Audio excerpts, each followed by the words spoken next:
Selamat pagi, kami dari Grup Y ingin mempresentasikan hasil scoping review kami yang berjudul Climate Change Effect in Older People Health as a Scoping Review. Di dalam presentasi ini, kami akan membahas bagaimana perubahan iklim berdampak terhadap kesehatan lansia. Presentasi ini disusun oleh saya, Safrida Zahrin Hairina, bersama dengan rekan-rekan saya, Anzalia Sabrina, Endah Wiranti Mamonto, dan Nika Reza Dwi Lestari. Perubahan iklim yang semakin ekstrim membawa dampak signifikan terhadap kesehatan manusia. Salah satu kelompok yang paling terdampak adalah lansia. Hal ini disebabkan oleh beberapa faktor, yaitu usia yang sudah lanjut, adanya penyakit kronis yang dimiliki, keterbatasan dalam adaptasi terhadap suhu atau kondisi ekstrim, serta faktor sosial ekonomi yang membatasi akses terhadap fasilitas kesehatan dan perlindungan. Berdasarkan dari latar belakang tersebut, tujuan dari scoping review ini adalah untuk memetakan dan mengidentifikasi secara menyeluruh bagaimana perubahan iklim mempengaruhi kesehatan lansia, baik secara fisik misalnya seperti penyakit jantung dan juga pernafasan, ataupun secara mental seperti kecemasan, depresi, dan penurunan fungsi kognitif. Pada bagian metode, dijelaskan bagaimana proses penyusunan protokol dilakukan dalam scoping review berdasarkan pedoman dari GBI Manual for Evidence Synthesis serta checklist Prisma SCR. Pertama, untuk kriteria inklusi, disertakan artikel yang fokus pada lansia usia 65 tahun ke atas yang membahas dampak perubahan iklim terhadap kesehatan, baik fisik maupun mental. Kemudian, wilayah atau tingkat layanan tidak dibatasi dan hanya menggunakan sumber dari studi kuantitatif serta laporan resmi yang diterbitkan antara tahun 2008 hingga 2021 yang berbahasa Inggris atau Spanyol. Kemudian dilakukan pencarian literatur dalam 3 tahap. Pencarian awal dilakukan di database PubMed dan Signal. Dilanjutkan dengan pencarian lanjutan di Scopus, Cochrane, SciInfo, dan Quiden Plus. Terakhir, menelusuri referensi dari artikel-artikel yang sudah terpilih serta laporan dari institusi terpercaya. Selanjutnya, dalam proses ekstraksi data, peneliti bekerja secara berpasangan untuk meningkatkan akurasi. Data yang diperoleh kemudian disusun dalam tabel yang memuat informasi tentang populasi, tujuan, desain penelitian, dan juga hasil utama. Yang terakhir, analisis dilakukan dengan mengidentifikasi karakteristik dari literatur yang disertakan, seperti diagram distribusi sumber bukti dan asal negara. Peneliti juga mengkategorikan dampak perubahan iklim terhadap lansia berdasarkan data naratif maupun tabel dampak kesehatan yang muncul dalam setiap penelitian.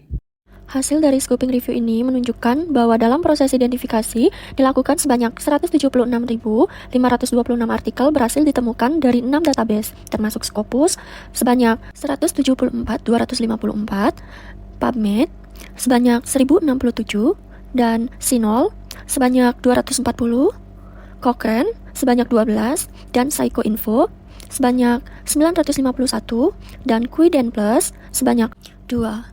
Setelah screening, hanya 1.240 artikel yang lolos untuk diseleksi manual. Dari proses screening ini, hanya 1.110 artikel yang dikeluarkan, menyisakan 130 laporan yang dicari ulang aksesnya. Namun, hanya 30 laporan yang berhasil diperoleh dan dinilai kelayakannya untuk ditinjau lebih lanjut. Sementara itu, memulai metode lain, misalnya dari website, organisasi, dan penelusuran sitasi, sebanyak 49 laporan berhasil diidentifikasi. Dengan 16 diantaranya tidak dapat diakses, sisanya 33 laporan dinilai untuk kelayakannya. Akhirnya, dari keseluruhan proses, sebanyak 63 studi dimasukkan dalam tinjauan studi-studi ini terdiri dari 30 studi per review, 9 dokumen grey literatur, dan 24 studi dari penelusuran sitasi. Setelah mengidentifikasi dan menganalisis 63 publikasi yang relevan, kami mengelompokkan jenis dampak perubahan iklim terhadap kesehatan lansia ke dalam 4 kategori utama, sesuai dengan hasil dalam jurnal. Yang pertama yaitu panas ekstrim. Hasil kajiannya menunjukkan bahwa paparan suhu tinggi sangat berbahaya bagi lansia. Panas ekstrim meningkat, resiko heat stroke, dehidrasi, hipertemia, dan serta penyakit kardiovaskular seperti gagal jantung dan serangan jantung. Bahkan, lansia menjadi kelompok yang paling rentan terhadap kematian akibat suhu tinggi, terutama mereka yang hidup sendiri memiliki penyakit kronis atau tinggal di daerah dengan minim pendingin ruangan. Yang kedua, polusi udara. Polusi udara berdampak signifikan terhadap penyakit pernafasan seperti PPOK dan pneumonia, serta penyakit jantung. Selain itu, beberapa studi dalam jurnal ini menyoroti hubungan antara polusi udara dengan peningkatan risiko demensia, penurunan fungsi kognitif, dan gejala depresi serta kecemasan pada lansia, terutama jika terjadi paparan jangka panjang.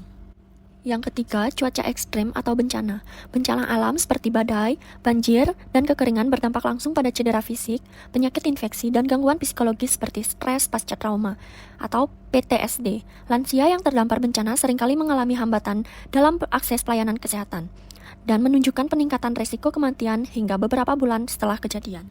Yang keempat yaitu gabungan faktor lingkungan. Ketika panas ekstrim dan polusi udara terjadi bersamaan, efek bisa meningkat kematian multisistem.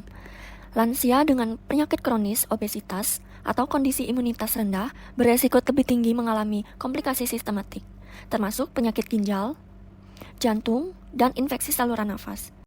Berdasarkan hasil yang telah dijelaskan tadi, terdapat 3 poin yang menjadi diskusi dalam scoping review ini.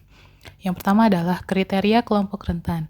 Adapun yang menjadi kriteria kelompok rentan ini yaitu lansia di atas 65 tahun, berjenis kelamin perempuan, penderita penyakit kronis atau gangguan mental berat, status sosial ekonomi rendah, orang kulit hitam, konsumsi banyak obat, tinggal di rumah tua dengan isolasi termal buruk, dan tinggal di daerah perkotaan. Kemudian yang kedua, dampak perubahan iklim terhadap lansia. Hasil analisis menunjukkan bahwa perubahan iklim berkontribusi pada peningkatan masalah kesehatan di kalangan orang tua, terutama melalui faktor-faktor seperti suhu ekstrim dan polusi udara. Ini termasuk peningkatan resiko penyakit kardiovaskular, masalah pernapasan, dan gangguan mental yang menunjukkan bahwa kelompok usia ini lebih rentan terhadap efek negatif dari fenomena iklim. Kemudian yang ketiga, perubahan pola penyakit menular akibat perubahan iklim. Hal ini terjadi karena adanya perluasan wilayah geografis dari penyebaran penyakit infeksi, sehingga wilayah yang sebelumnya tidak terdampak menjadi terdampak, terutama pada lansia dengan sistem kekebalan tubuh yang menurun akibat penuaan. Terdapat beberapa keterbatasan studi dalam scoping review ini. Di antaranya adalah pertama, sebagian besar penelitian memasukkan individu yang berusia di atas 65 tahun hanya sebagai subpopulasi analisis. Yang kedua, studi didominasi negara maju sehingga kurang mempresentasikan kondisi negara berkembang yang lebih rentan. Ketiga, penggunaan kata kunci climate change dan sinonimnya yang mungkin tidak menangkap indikator spesifik seperti banjir, panas ekstrim, dan lain sebagainya. Kemudian yang keempat, tidak ada definisi standar tentang gelombang panas dan ambang batas polusi udara, serta alat ukur untuk menilai kesehatan mental dan neurologis yang terlalu bervariasi. Dan yang terakhir adalah terdapat penurunan jumlah publikasi yang terdeteksi pada tahun 2020 dan 2021. Hal ini disebabkan karena beberapa peneliti lebih berfokus pada publikasi terkait COVID pada tahun-tahun tersebut. Selanjutnya, implikasi hasil untuk penelitian lebih lanjut. Para peneliti menyarankan untuk melakukan lebih banyak penelitian longitudinal dengan lansia sebagai populasi studi khusus. Kemudian melakukan penelitian yang mencakup faktor iklim lain seperti kekeringan dan penyakit berbasis vektor. Kemudian mengembangkan alat ukur kompetensi perawat terkait perubahan iklim dan kesehatan lansia, khususnya kesehatan mental. Dan yang terakhir adalah melakukan kajian konteks yang lebih luas. Kesimpulan dari artikel scoping review dampak perubahan iklim terhadap kesehatan lansia, yaitu perubahan iklim berdampak serius pada kesehatan lansia, terutama akibat suhu ekstrim, polusi udara, dan bencana alam. Lansia lebih rentan karena faktor fisiologis, sosial, ekonomi, dan lingkungan. Dampak utamanya meliputi peningkatan penyakit kardiovaskular, pernafasan, ginjal, gangguan mental, penurunan fungsi kognitif, serta risiko kematian. Dalam menghadapi tantangan dari perubahan iklim ini, profesi keperawatan perlu siaga dan kompeten dengan melakukan mitigasi, yaitu melakukan penerapan praktik kesehatan berkelanjutan, kemudian adaptasi dengan melakukan edukasi risiko iklim, promosi kesehatan lingkungan, dan penyusunan perawatan berbasis risiko.